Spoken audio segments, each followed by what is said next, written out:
In an essay for Entertainment Weekly in 1988, Stephen King wrote that, quote, nightmares exist outside of logic, and there's little fun to be had in explanations. They're antithetical to the poetry of fear. Later, he offered that, quote, in a horror story, the victim keeps asking why, but there can be no explanation, and there shouldn't be one. The unanswered mystery is what stays with us the longest, and it's what we'll remember in the end.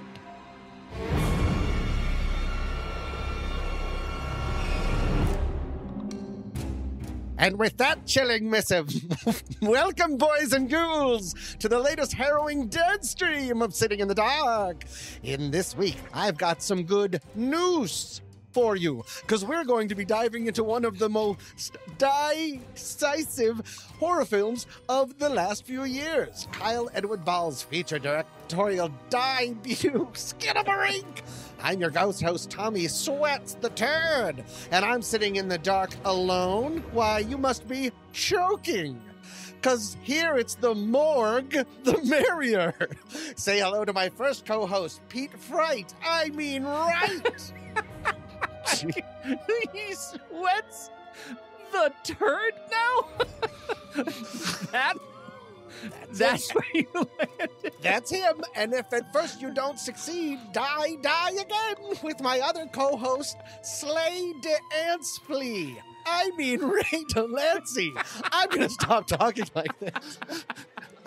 I would like to die again right now.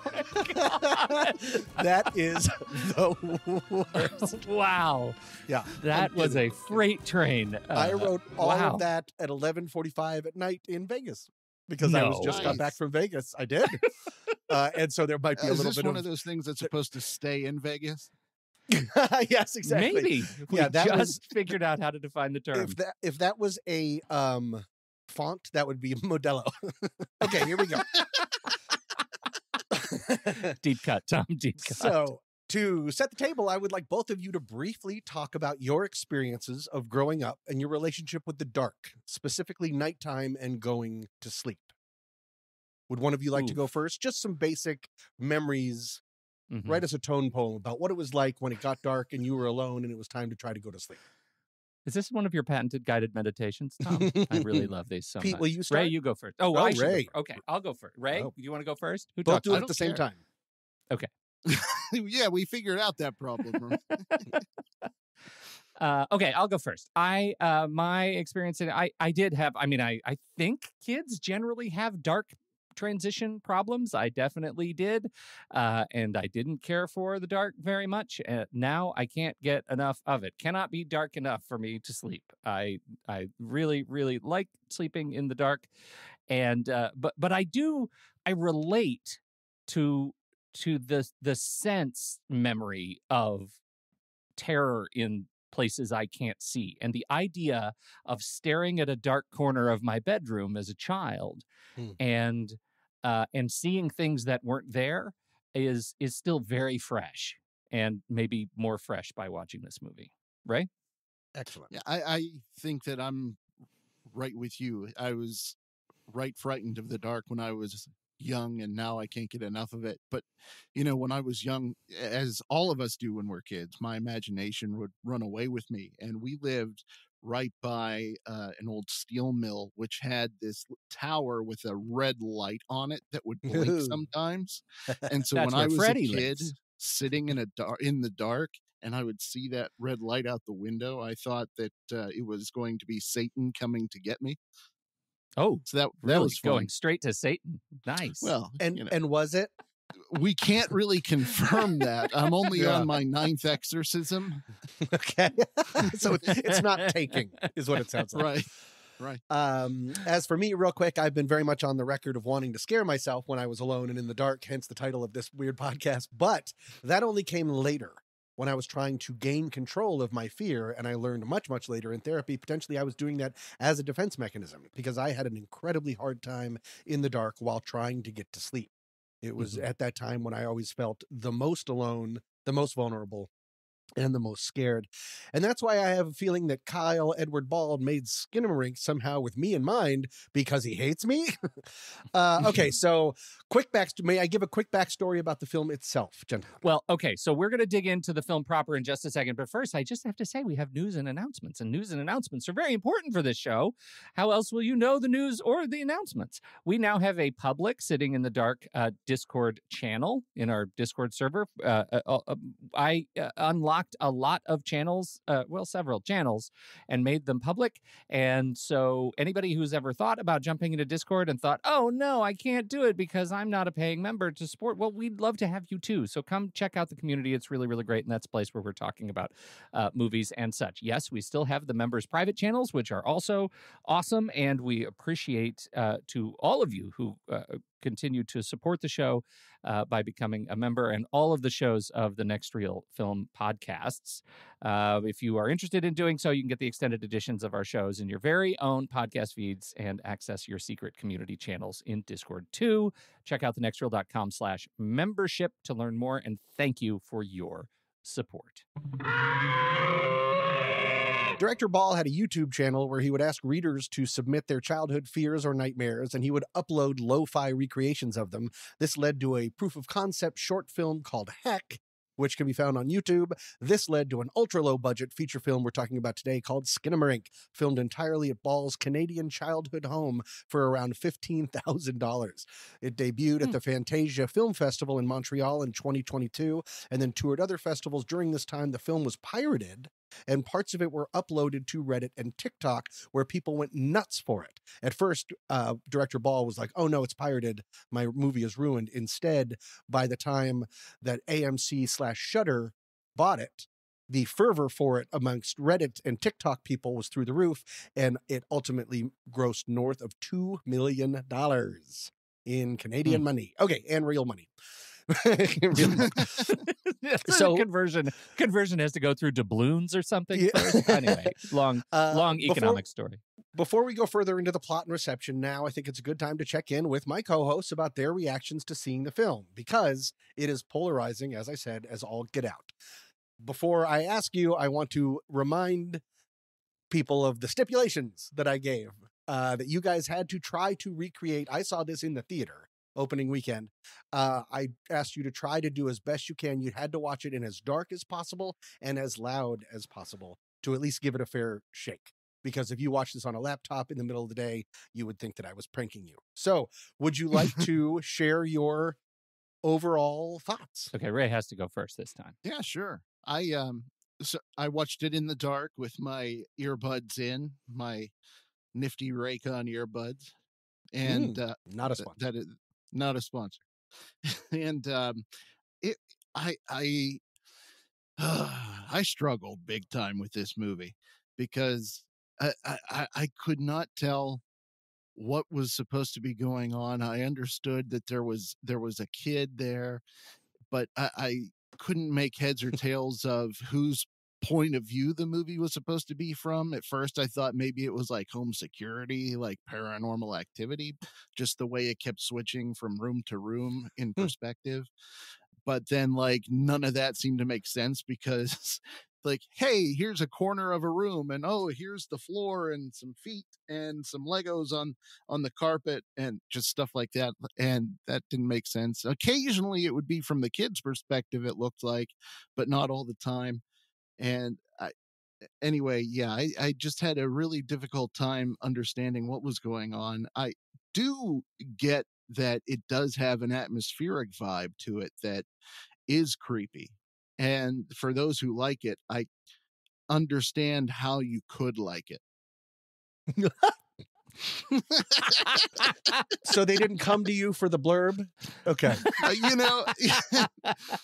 I was too. No, that's great.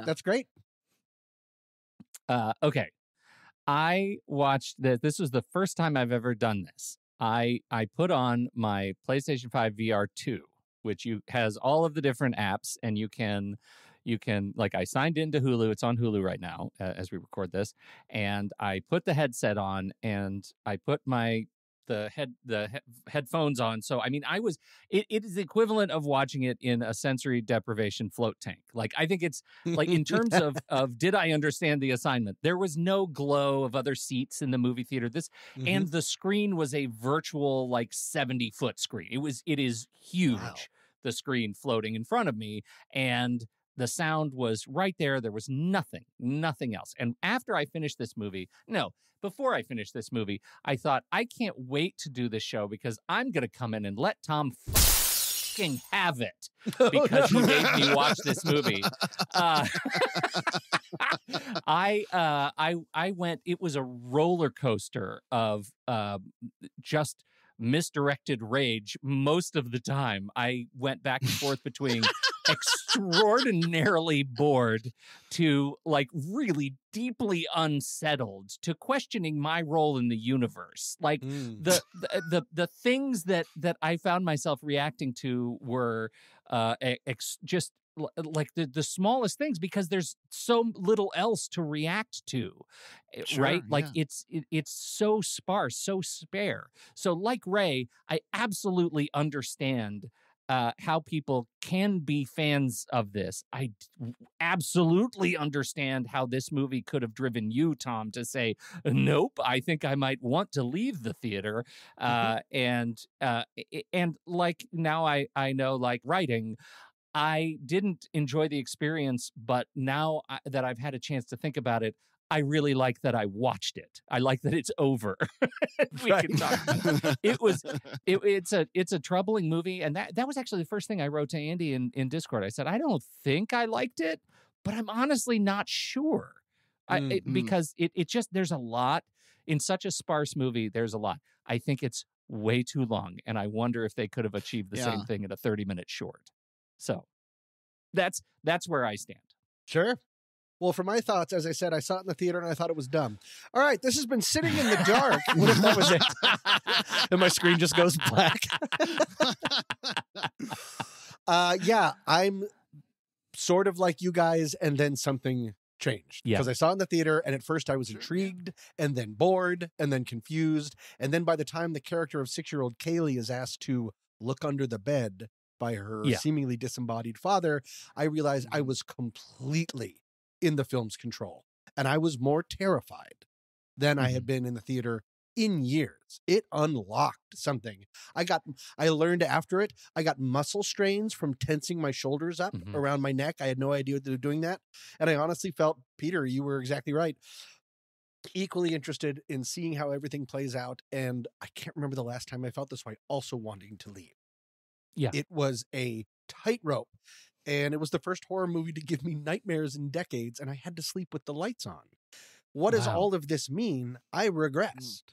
I went back. I so connected with the idea of childhood in this movie that I really shrank down into a more primal version of myself.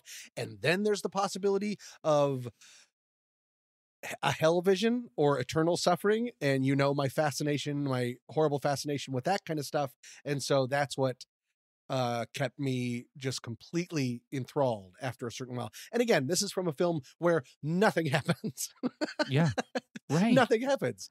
And that's what's so interesting, Tom. That is really an interesting observation, because I think this movie, more than just about any other that I can remember seeing, and I asked in our member pre-show, I asked you guys if you could think of another movie that would characterize this. Don't tell now, because we want members to hear it. But I asked that question because I can't think of another movie that so ably makes me a participant in the film. Like, the movie itself is nothing without me and without what I bring to it.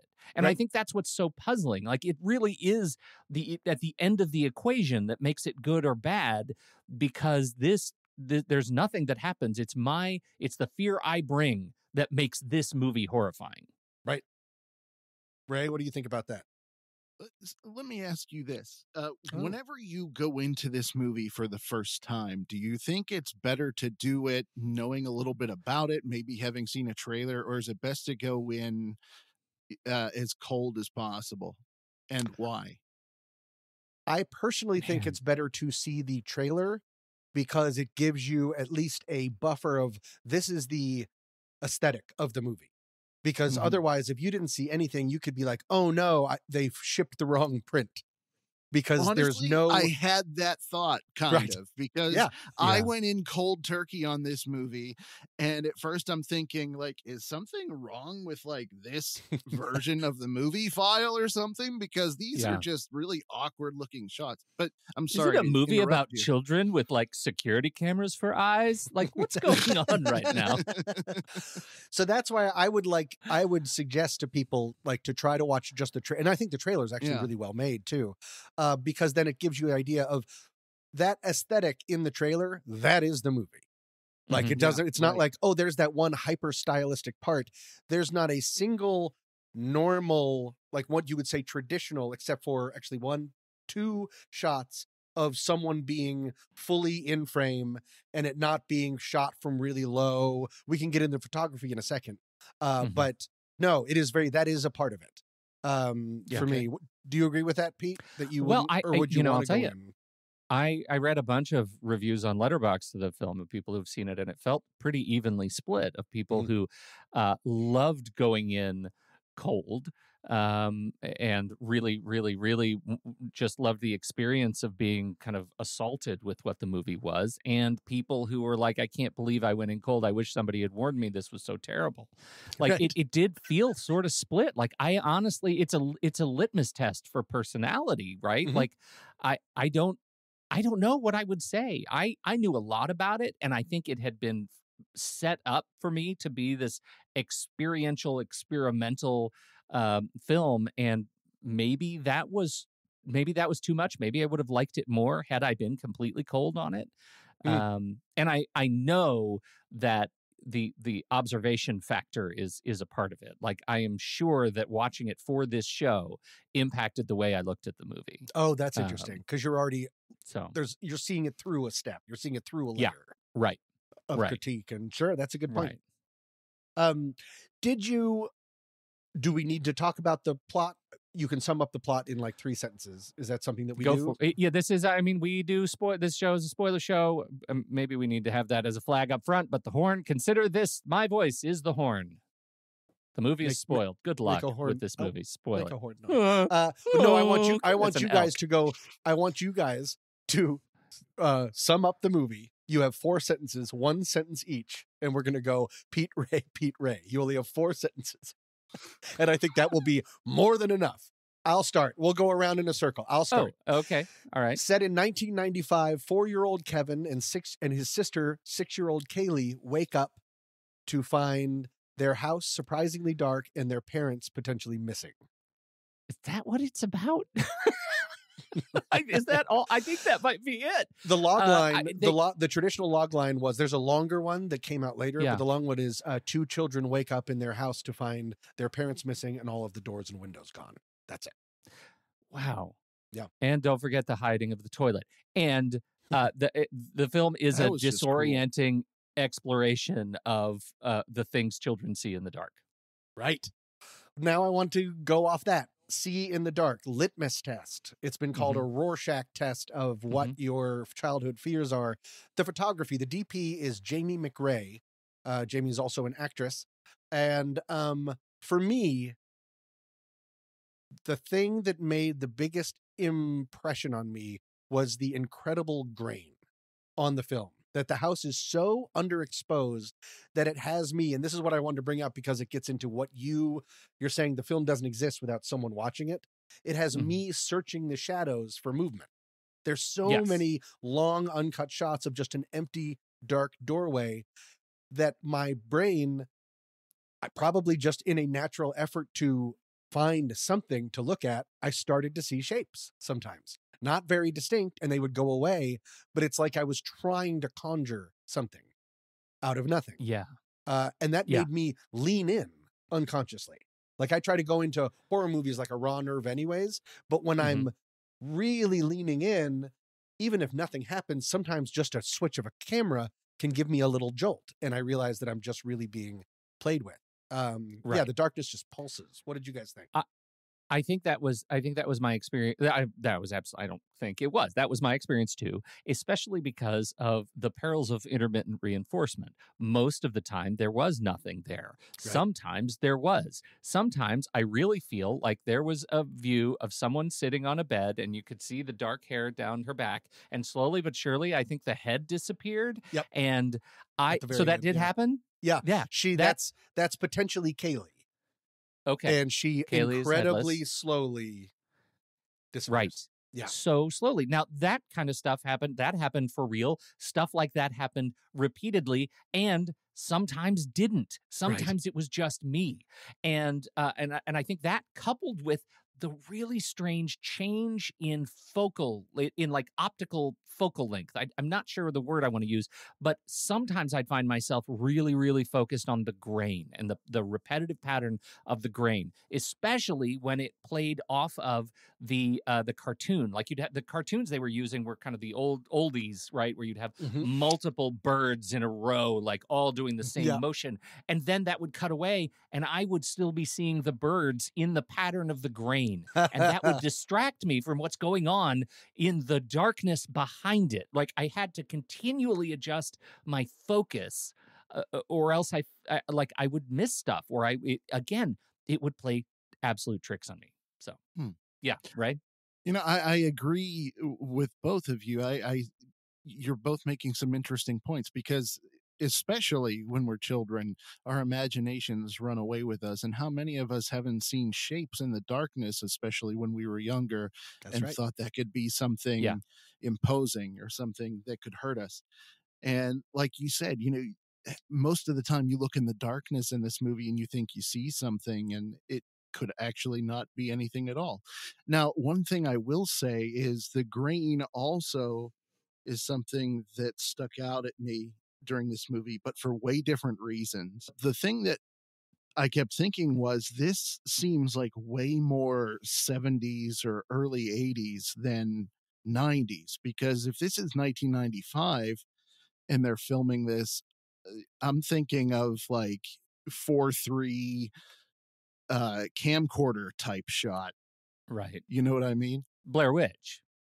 Right. Something along those lines. You bring up a fascinating point, because you have not seen the trailer. In the trailer, after you have the whole Skinamarink, there is a very small, on the side, title card that says coming. And when it's coming, 2023 or whatever, at first it says coming 1972, I believe, for just a couple frames. And then that switches. Yeah. I think what it's doing, because with all that wood paneling, with all of that kind of old retro-ish house, it's taking you back to when the house was built almost. It's putting you in the 70s, because that's where the house lit. This is just my personal feeling. And so filming it as such.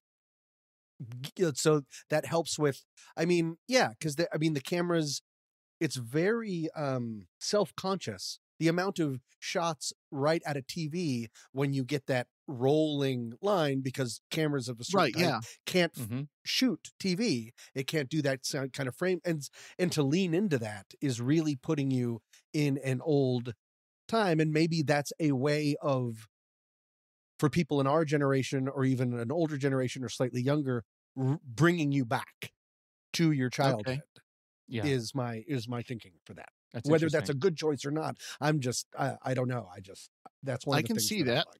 Yeah, but that's another interesting point, though. Like, talk about, like, we're in a complicated era for, our relationship with trailers. Like, in that regard, the movie sort of requires you to have seen the trailer in order to really understand the most complete picture of what's going on in the film. I think that's interesting too. Yeah. Can we talk just briefly about slow cinema, like in particularly in slow cinema in horror, when in terms of pacing of this film and the choices that it makes in contrast to some of the more recent fast-paced horror movies.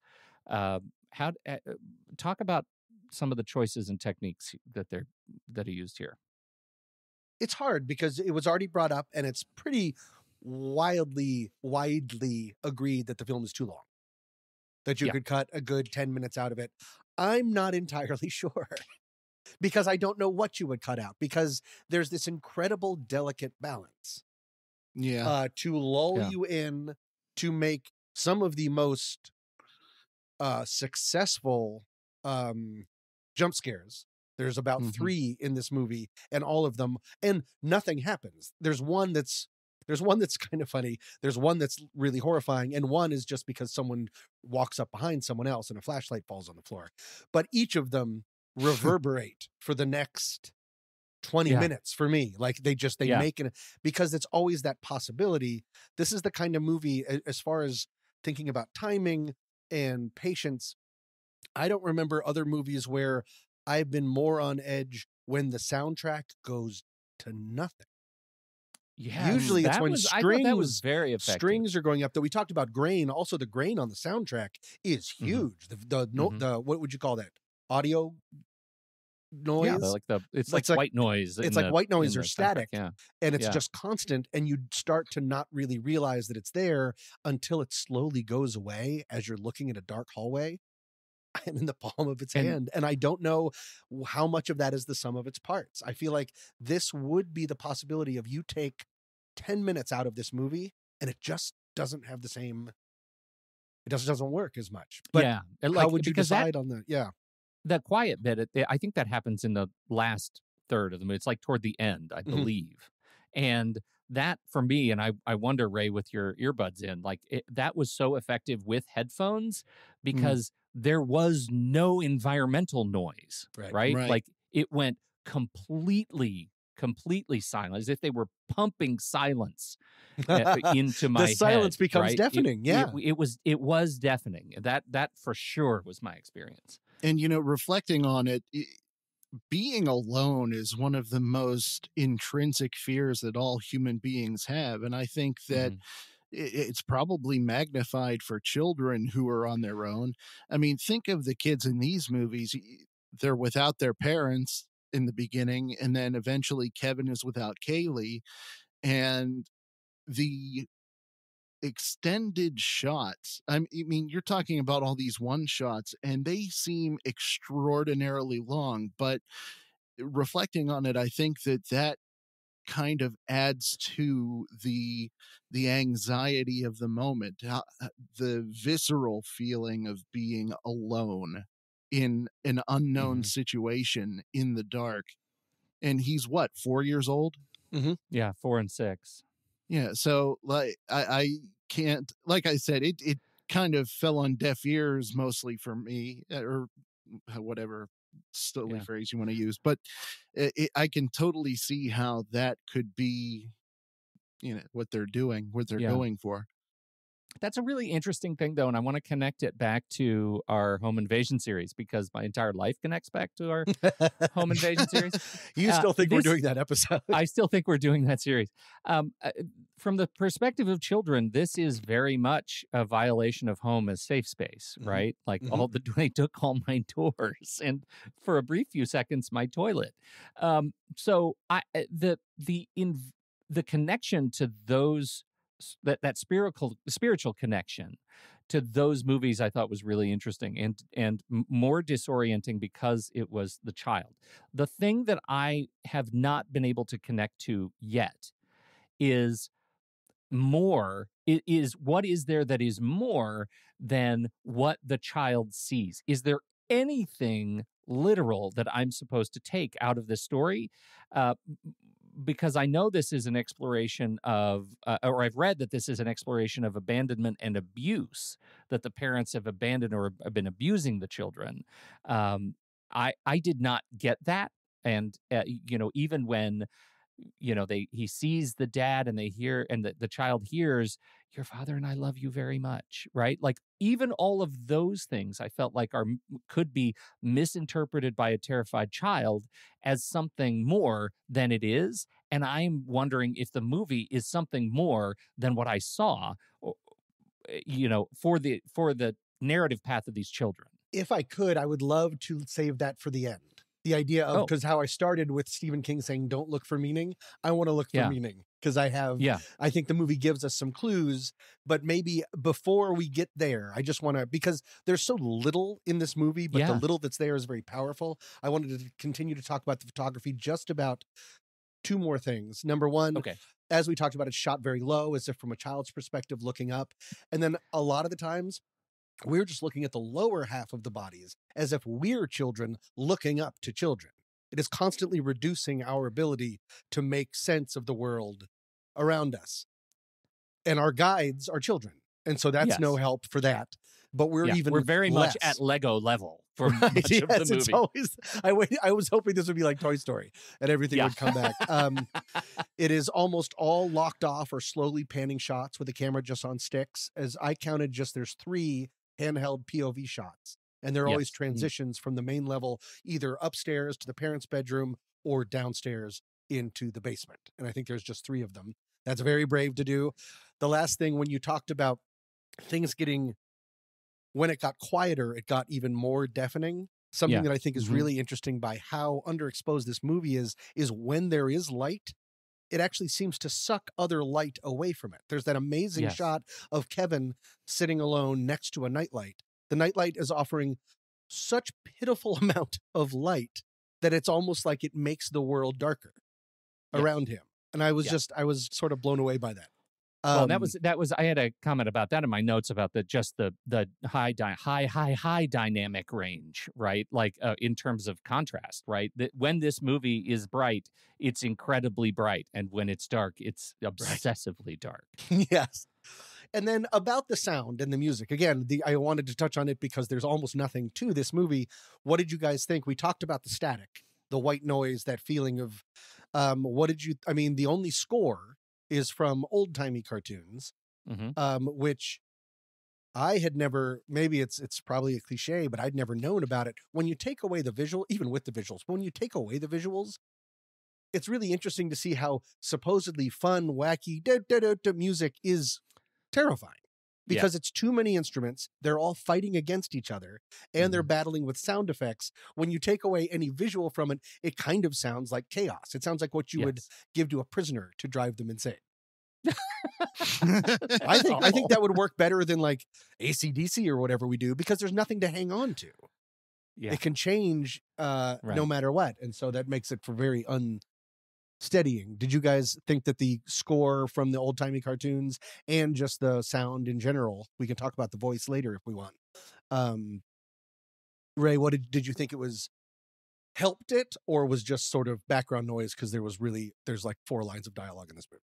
It definitely had the effect of making things unsettling. And one thing that I definitely thought about was the fact that as a small child, I had a bunch of old cartoons like that from the public domain on tape, so it was definitely not uncommon for something like that to be on the TV in my house.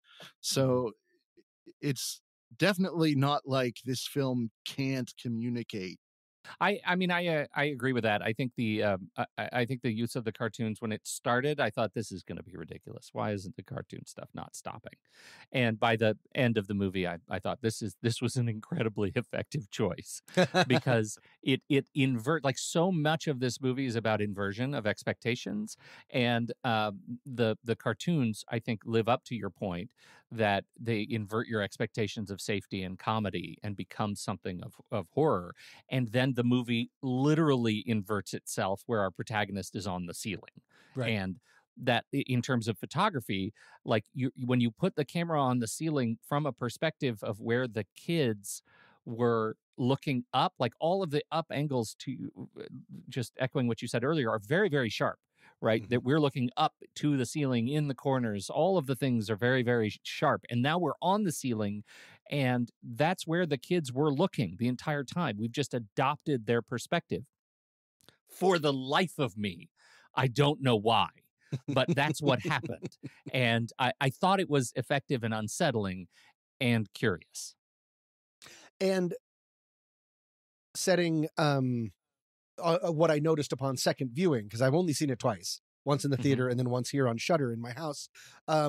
Sometimes the cartoons, well, there's one very big allusion to maybe what's going on that a cartoon gives, that beep, which we will talk about. But another one is, a lot of times cartoons will comment on what maybe just happened, that they're not as random as they see. One of the big ones is when mom off screen says there's someone here. It's a jump scare where you hear what sounds like a bone cracking, and a scream, it cuts right to the cartoons from an off angle, so it's a little hard to hear, but it's showing a character being caught in a big spider web. That's what's happening in the... So a lot of times the cartoons are sort of commenting on it. I want to save the beep until now. I think we should get to what Pete started us on. We're not supposed to ask what is happening, so let's ask, what is happening? They film... Do you mind if I talk for just a couple seconds to deliver what the clues are? Yes. And then we can decipher what we think. The first clue happens when pretty much literally off camera, we hear what we assume is Dad calling someone. We can probably assume it's Mom, and saying, so he's fine, but Kevin fell down the stairs and hit his head. We heard a scream and a car going. Argh! We didn't have any context for it when it happened, but potentially we heard the drive to the hospital. He later says, no, they didn't even need to do stitches. Kaylee said he was sleepwalking. So that's clue number one. I feel like we need some sort of an on-screen indicator of things that happened and things that I caught. So right now we're 1 for 1. I caught that and it happened. Or it happened and I caught it. Okay, go. Okay. Number one possibility, and a lot of people think that this might be it, is that Kevin is in a coma. He hit his head, and the rest of this is hearing sounds, hearing the dark, sort of living in his own consciousness, walking around his own memory, trying to make sense of things. Now, that can be a possibility. Let's go in and say what some of those things could be. Abuse or abandonment. Number one, we don't see Kevin fall down the stairs. We don't hear any stairs. We just hear a scream and then a screech. And I'm absolutely, to use Ray's thing, at times I'm leaning way too into it. So that's fine. But I like poking around in this movie. Falling down the stairs is like an old cliche for abuse. It's like hitting your face on a doorknob. To say that a kid fell down the stairs. And along that way, trauma or neglect can seem disorienting. When you're that young, you lack perspective, which the framing shows literally. And it can be, if you want to go real literal, your world is turned upside down. Right. Things are on the ceiling. You're on the ceiling. Everything is turned topsy-turvy is a possibility. Yeah, like maybe the whole movie is happening while he's in mid-fall. It's very possible. Any of this is possible. Like there is that one scene where all of his stuff is on the wall. Yep. And that really sort of echoes the whole inversion principle in this movie. Interesting. Okay. And if you are abandoned or if there is abuse going on and you're a child, it can feel like there is no escape, i.e. no doors, no windows, no way out. So that's a possibility. Another thing that I do believe definitely is that at some point the mom left. There was a divorce and the mom left or the mom died. The clues for that, and this is Kevin's attempt to understand it, mom isn't brought up until 28 minutes in. It's always, where's dad? Where's dad? Mom is out of the picture, past whom maybe dad is calling. At one point, Kevin asks, why is mom crying? Later, Kevin says, maybe dad went with mom. And Kaylee responds, I don't want to talk about mom. That could be not wanting to talk about something. And then the big one, in the first upstairs POV in the parents' bedroom, Pete, you already brought up this dialogue when the mother is facing away from camera. It says, Kaylee, your father and me, we love you and Kevin very much. That is classic divorce language. Of course. The line next is, it's not your fault. We both love you very much, but we're going to be separating.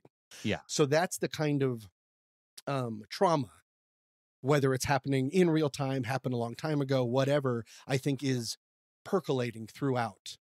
And then we hear maybe the mom being hurt.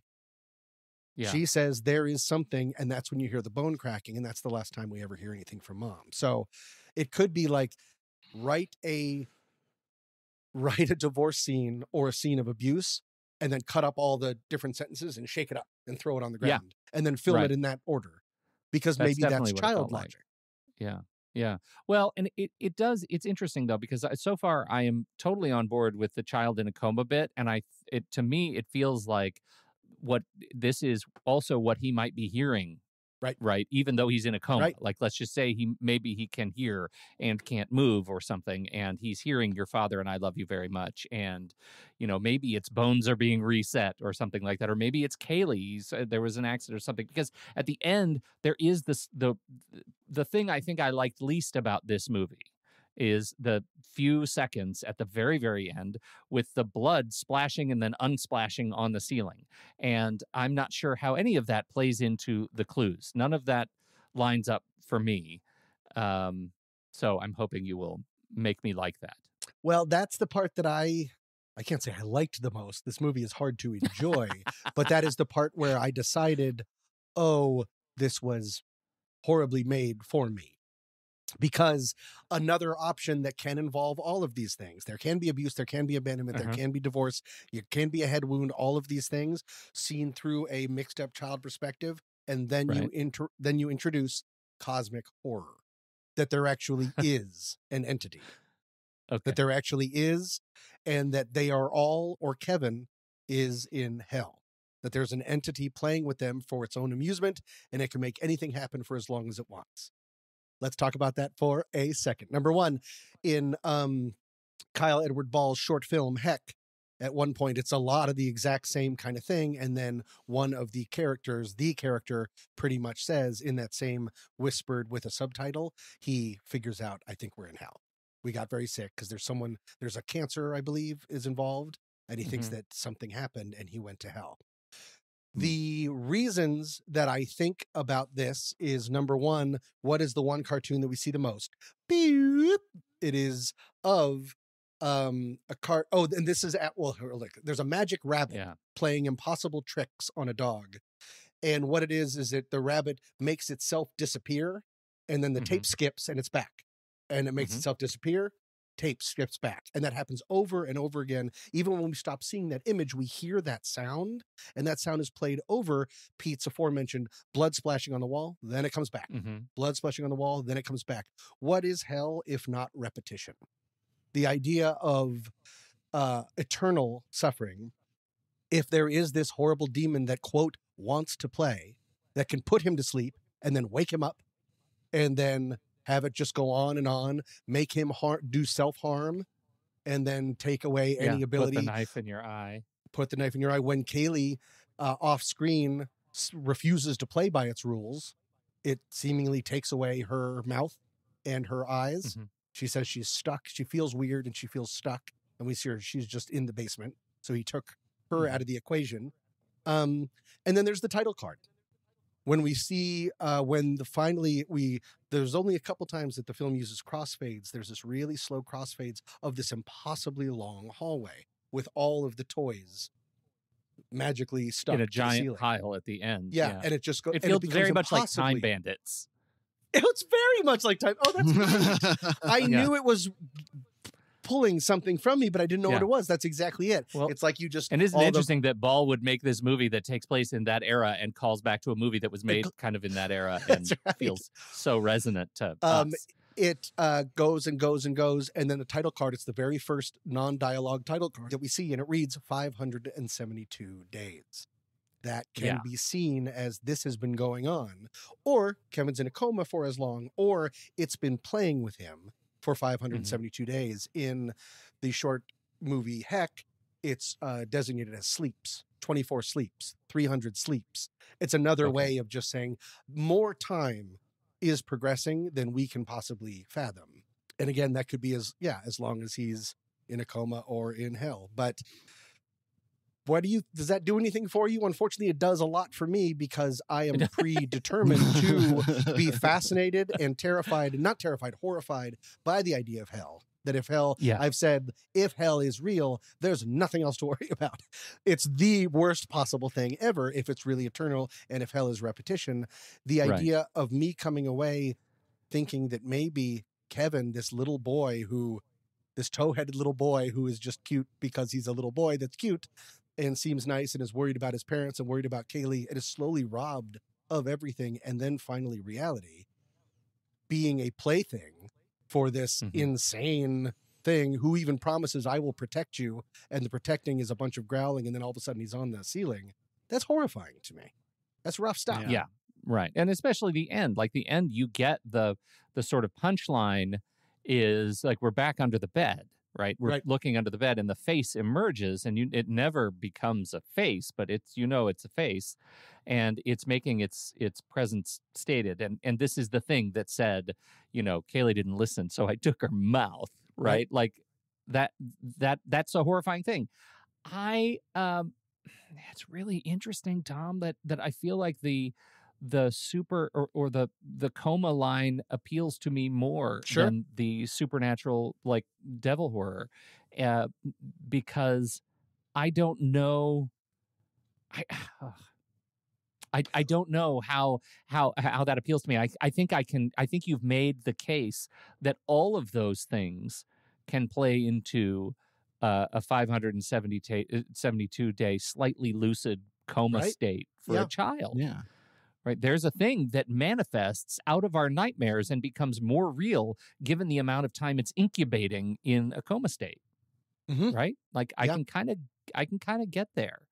I think that might be what I like to see out of this movie. I don't know, Ray, have you changed your thinking? Yeah, I think I appreciate it much more since we've discussed it here. But like Tom said, if you can like anything about this movie, I think I like the fact that you can interpret this movie pretty much any way you want, and it will pretty much make sense.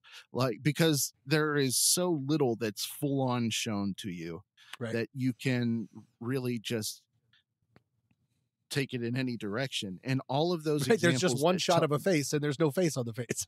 Yeah, there's no face on the face. and that makes this the perfect movie for people that see Jesus and tortillas. Yeah. Oh, It's a Jesus tortilla movie. Yep. Yeah. Yeah. You can look at That's this really movie and see anything you want. Yeah. You know what? That's a really good point. When this movie started, that was the thought I had, was like, this movie is made by somebody who sees like giraffes in the clouds. Like, it's definitely the cloud shape game movie, because I saw shapes everywhere. Yeah. And they were influenced by everything. And that is the thing I think I appreciate most about this movie is, Jamie McRae, as an experimental filmmaker, has made a film that visually taps into every part of my brain and tests me around every single corner. Whatever is going on in the movie, watching the movie, I make of it more of a movie. And that, I think, is really satisfying. I stand by my thinking that it was too long. Maybe not a 10-minute short film too long, but wow, cruising in on, what was it, like an hour 40 something? Hour 40, yeah. Yeah. It doesn't feel like an hour 40. Yeah, it feels more. Right. Yeah. Right. It feels longer. But it's deceptively complicated for being a $15,000 movie shot in the suburbs of Western Alberta. And that's why I wanted to talk about it. Yeah. I will take, for forcing you guys to watch it, I will take, maybe I didn't enjoy watching it, but I enjoy having watched. I'll take that, because there's not a lot of people that I can do that with. And I find this movie, we were a nice mix of what and me, who's just, I have taped flashlights around my head, so I'm never in the dark again. That's about everything that I had. Is there anything else that anyone wanted to talk about before we close this out? You covered my notes. Nary a face in sight. Right. Covered my notes. I'll just say worth it. For whatever reason, worth it. Glad I watched it.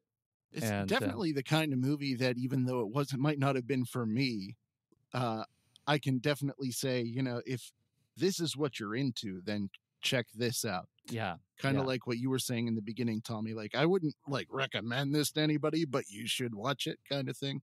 Yeah. If I can force you to watch it, it'll be good. And maybe you won't be mad at me. Well, if that's where do you have anything else? Is there anything else you want to add? No, you're good. The thing that we did not pregame is what happens next month. That's the end of our Skinamarinking in the dark. That is. We don't know who has the assignment next month. We got thrown off. Haven't we been going around? We've been going around and around. I know, but then we got thrown off because Lester and Keenan showed up, and now I don't remember whose someone turn it is. in. Isn't it still your turn, Pete? Is it my turn? You would be next. Then I want it to be, for God's sake, I want it to be my turn. I just don't know what I'm doing. Do you have an assignment for me to prep on? What, that's What would literally you- your what would job. you like? I know it's my job, but I haven't figured it out. Go rewatch Anyway, all I the need home some invasion time. movies. Well, I come unprepared. I honestly did not know where we were in the rotation, and I did not come prepared. So you'll have to watch Discord and see Mhm. what we end up doing. But we'll post it in the channel and let you know what comes next. And so that was really exciting. Now, I don't know how we're going to do this. I'm really interested in your perspectives here, but we have Letterboxd. I wonder if this movie is ultimately rankable in Letterboxd. Are there enough widgets? Are there enough widgets in Letterboxd between hearts and stars to actually really quantify how we feel about this movie?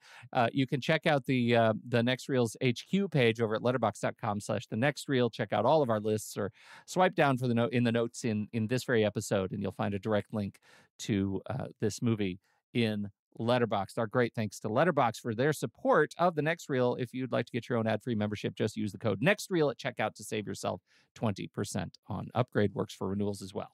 All right. So, Tom, you get to go last. It sounded like Ray. you said works for renewals as well. That can't be true. Tom, it does. What? You heard right. But you Yeah, said 20%. Yeah, 20% in Yeah. a row. Yeah, Wow. And It's- renewals. Okay, great. I know. It's amazing. All Thanks, right, Ray, Letterboxd. what are you going to do? I'm gonna renew my Letterboxd. No, No, no. What are you going to do for your rating? uh, Initially, I wanted to give it 1 star and no like, Mm. Oh, that's hardcore. but after Come upstairs, this Ray. conversation, I'm gonna Ray, give put the it letterbox in your 2.5. eye. Oh, 2.5. Okay. I'm gonna give it 2.5 and no like, because I realize that this is not a bad movie. It is extremely experimental, Mhm. and it works for some people, and it's interesting to watch. I am right there with you, Ray. And as I am Pete, no half stars right. I am 3 stars. I'm not going to give it a heart, but I absolutely recognize that this movie is doing something, and there is value to what Kyle Edward Ball has done here. It's something else. What criteria do you guys use for the like or not like? If you The had heart? to define Whether it, yeah. the heart, Mhm. apart from the stars, just so I can get in the sense, because this is a tough answer for me. For me personally, I always do. Is this something that I'm actively going to seek out again? Got it. Yeah, it's kind of the guilty pleasure marker too, because I can give something 1 star and a heart, and that's a movie that I recognize is culturally challenging, like maybe not a good movie, but I love it. The Hudson Hawk Right. rating. Right. That of course is 5 star and a heart, but you get it. My apologies. Yes, for most people. Okay, that helps completely, because I would say for what it did and how many people are surely going to copy it and do it unsuccessfully, but because this one got there first, I will say 4 stars and no heart, because this is a high rated movie that would be hard. I was really happy to watch it the second time, also because it made it a little bit more controlled for me. Like, I sort of exercised this movie a little bit. Yeah. Even though I watched it in the dark and screaming. But yeah, so 4 and up, because there's going to be rare times where it's like, what should I do? Let's pop on Skinamarink. I was going to Yeah. say that. Right. I could just watch the TV on static. It would be fine. I could be Carol Ann instead and save myself Yeah. some time. Yeah. Yeah. So yeah, I will say 4 stars and a like. Interesting. And 4 stars might be high, but it obviously made an enormous impression on me. It sure did. Yeah. Sure did. All right. Well, I'll we take did it, boys and ghouls. We Thank did you, it. everyone. Thank you so much for listening and for Skinamarinking with us. Ray, goodbye. Oh, fine. Bye. I didn't know how to say that. Ray, say something. No, this was a great conversation, and I really enjoyed it. So thank you. Oh, good. And Peter Marinky. Tom, I put the knife in my eye. No, you want some grown-ups? I'm going to get you. And then the toy turns into my face. Oh, boy, boy. That goddamn toy. That's it. Thank you for sitting in the dark with us. We will see you next time in the basement. You've been Skinamarinked. I don't think I have a That was perfect. catchphrase for It ends- this. I think we'll I end it just like we kept always do. talking. Yeah.